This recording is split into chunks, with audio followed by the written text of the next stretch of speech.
Thanks for tuning in on a weekly basis, guys. My name is Gino Santarossa, and on this week's episode, it's all about Orlando rental income properties. So if you're in the market to purchase a rental income property, you want to stay tuned to this episode. Also, I do have a new magazine out called Southeast Florida. I talk about various areas on the Southeast coast like Miami, Wellington, Fort Lauderdale. I even have Weston, Florida, which is just west of Fort Lauderdale, Delray Beach.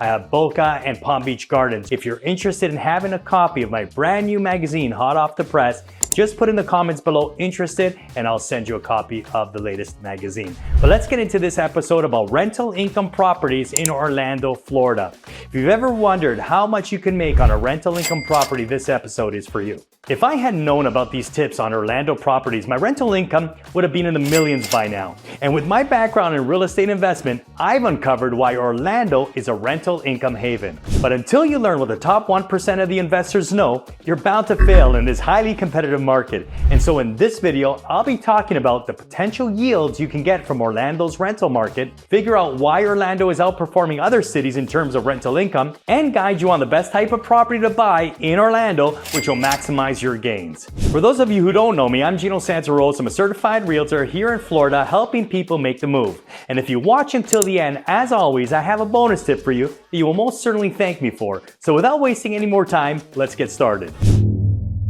But first, if you were to start from scratch, what would be the quickest way to maximize your gains when you purchase a rental income property? What rental yields can you expect from Orlando properties? If you're wondering what a rental yield is, it's basically an amount that shows how much rental income you earn each year compared to the property's purchase price. In Orlando, yields are impressive, around 8.12%, which is nearly twice as high as in cities like San Francisco. This makes Orlando a top spot for real estate investors. Also, certain neighborhoods offer great rental potential that you should be aware of. Places like Kissimmee, for example, are situated near popular theme parks, attracts both tourists and locals, with average rents of about $1,582 a month. Then we have Baldwin Park, which is family-friendly with parks and schools, drawing steady rental demand. Then we shift to downtown Orlando, where single-family homes often rent rather quickly. Other areas to make note of are Lake Nona, which are close to the airport, medical centers, and are also popular with professionals, so this is an area that shouldn't be overlooked. Thanks to Orlando's growing economy and population, the rental market has been quite strong, providing excellent opportunities for great returns. But this raises a question though. Why is Orlando outperforming other cities for rental income potential? Out of all the major cities in Florida, Orlando seems to be outperforming all the major cities. But why is that? To put it as simply as I can, Orlando's population is growing fast. Between 2022 and 2023, around 54,916 people moved to the area, making it one of the fastest growing spots in the US. This growth isn't slowing down either. Experts say 1,500 people will move to Orlando every year for the next 10 years, reaching a population of 5.2 million by the year 2030. This huge influx of people creates a strong demand for housing, which also helps make Orlando's rental market very strong. But that's not all, as Orlando isn't just about tourism anymore. It has also expanded into healthcare and technology. With big advances in medical research and a busy tech scene, more professionals are moving here for work. For example, companies like iRadimed Corporation are hiring more people, which brings in a growing workforce looking for tons of rental properties. Plus, with over 74 million tourists visiting each year, there's a high demand for vacation rentals, giving investors even more income opportunities. Orlando's blend of rapid growth, job creation, and tourist appeal makes it a top choice for anyone interested in rental properties.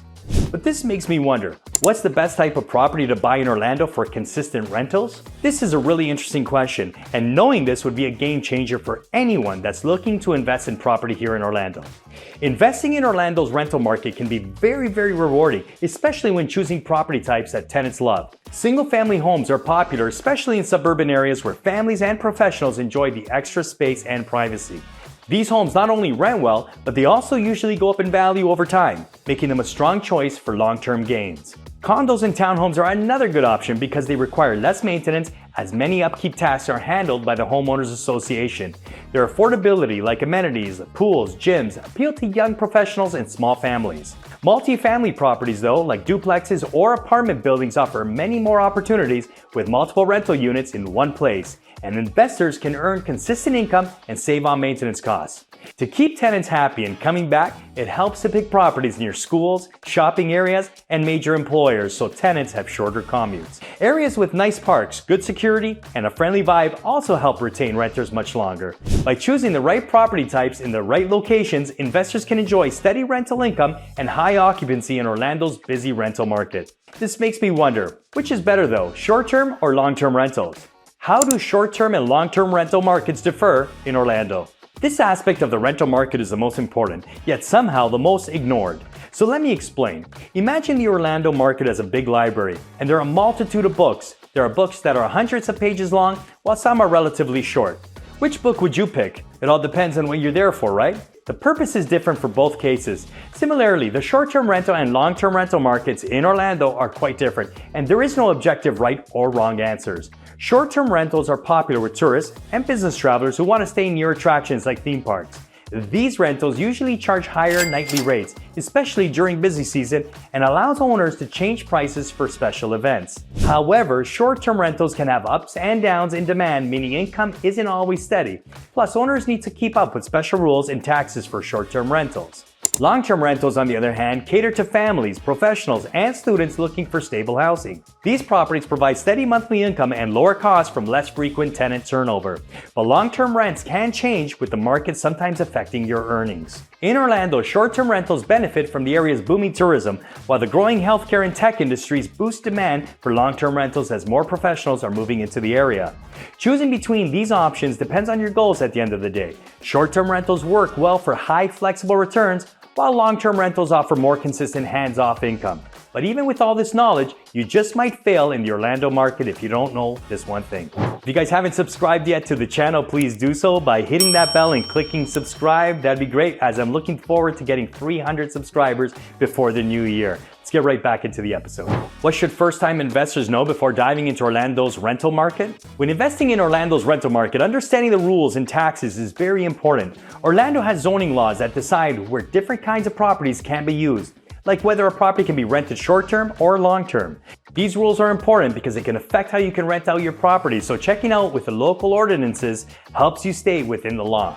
You might also need licenses or permits to legally rent out your property, so please beware and do your due diligence. These can depend on whether you're doing short-term or long-term rentals. Having the right permits helps you avoid fines and other issues, making sure you're on the right track from the start. Property taxes are another key factor to know about. Florida has its property tax rates that can affect how much profit you make on your rental. Knowing what taxes you'll pay each year and if any exemptions are in play could help you save and make it easier to plan your budget and manage costs better. Rental income is also subject to taxes, both on the state and federal level. Working with a tax expert who knows Florida's tax laws can help you understand which deductions you might qualify for. This guidance makes it easier to stay on top of tax responsibilities and maximize your rental income. Finally, researching Orlando's neighborhoods can make a big difference here. Some areas, especially those near schools, parks, or major employers, tend to have higher rental demand. Understanding which neighborhoods have strong rental potential and are set for future development can help you choose a property with better long-term returns. With these steps in mind, first-time investors can make smarter, more informed choices in Orlando's rental market. If you're still watching this video, it means that you liked the video and found it helpful. Please make sure, if you can, to subscribe to my channel for more videos just like this one. Additionally, I got a bonus tip as promised for you. To boost rental income on your Orlando property, try adding modern features like stainless steel appliances and smart home tech, and keeping the outside neat and welcoming. These updates attract quality tenants and keep your property looking great. Pricing is also key. Research similar rentals to set a fair price and review rates regularly to match the current market so you can avoid vacancies or underpricing. Marketing your property will also help as well. Use online listings with clear photos and highlight any unique perks like being close to attractions. Carefully screening tenants with background checks and offering flexible lease options like month-to-month can also help you find renters who will stay longer. Regularly upkeep and hiring a property manager can also save you time and make sure everything runs smoothly, keeping tenants happy and boosting your rental returns. If you like this video, do drop a like and check out my other videos. Once again, my name is Gino Santarossa. I'm a realtor from Florida, and if you'd like to work with me, my contact info is in the description box below. If you want to keep receiving real estate market updates about Florida, make sure to subscribe and follow me here and on all my other socials. And just for watching this long, I want to offer you a free Florida buyer's guide just for signing up below. Plus, I also want to offer you guys a Southeast Florida guide that I just put together. It's fresh off the press. So sign up below or just say interested and I'll make sure you get a copy of this Southeast Florida guide. That wraps up another episode here on my channel. Again, thanks for watching. If you're looking to buy or sell property here in Florida, contact me anytime. Until next time, your dream home is just a call away.